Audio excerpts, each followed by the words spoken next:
ეს არის სენი, რაღაც კიბოსავით არის, რაც ვერ მოვიშორეთ.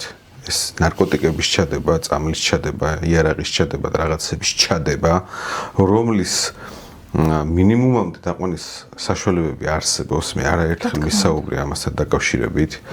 პირველი ეს არის ჩემი აზრით გამოძიების და პროკურატურის გაყოფა, დაშორება ერთმანეთისგან და პროკურორი არ უნდა იყოს გამომძიებლის ზედამხედველი და გამправებელი და მისი გაფუჭებული საქმის გამასწორებელი, ეს ერთი და როდესაც ასეთ გაყალბებულ საქმეს და გაფუჭებულ საქმეს მოუტანს პროკურატურამ ბრალი არ უნდა წაუყენოს ამ ადამიანს, არანაირი ვალდებულება არ უნდა კონდეს, რომ ამათი სიბინძურეები გამოასწოროს სასამართლოში და შემდეგ თვითონაც გაისვაროს ხელები ამ სიბინძურეში.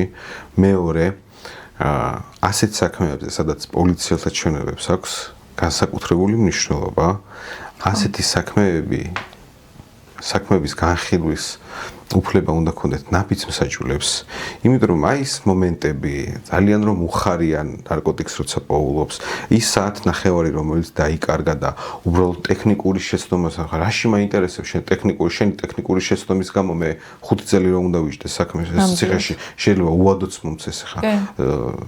გაგვიმართლა უბრალოდ შეძენა შენახვაზე იყო საუბარი და არა. კი ბატონო. საქმეები გვაქვს არინდობენ ეგრეთ. თქვენ კიდე დაგინდეს ბრჭყალებშიც, ბევრი არ ჩაგიდეს, თორე 1-2 პაკეტიც რო ჩაედოთ, უკვე რეალიზაციის ხელშეწყობა ეს ახალი საოცარი მუხლი ეს წარდგენა მოხდებოდა და უადო პატიმრობა დაგემუქრებოდათ, ხო? ასე რომ არსებობს ამის აღმოფხრის მეთოდები, მაგრამ არ არის ნება ამ ყველაფრის, არ არის. მარტივია. ყველას უნდა რომ როცა საჭირო გახდება ვიღაცების მოსაცილებლად მოხდეს ჩადება.